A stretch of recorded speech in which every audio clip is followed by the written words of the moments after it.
Hello everyone and welcome. And today I'm going to guide you step by step on how to fund your Bamboo account with Naira. Step 1. Make sure you are successfully downloaded and registered on the Bamboo account. Step 2. Inside the Bamboo dashboard like you can see right here, you click on add money. As you can see, if you want to fund your Bamboo account either with USD or with Nigeria Naira, you click on USD wallet, click on the amount of dollars you want to deposit, then click on deposit. Then right here you have three payment type. You are free to choose any one of your choices. After doing that, you follow the prompt.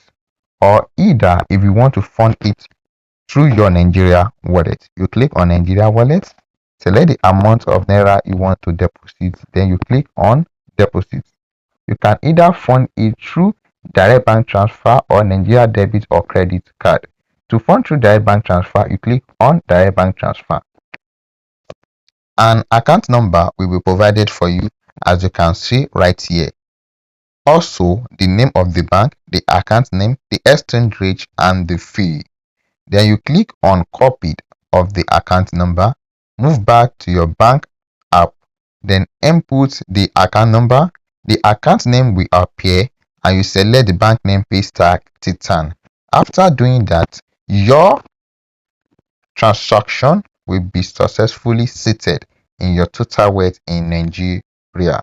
And here are the step-by-step guide on how to fund your Bamboo account with Naira. Thanks for watching. Don't forget to like and subscribe.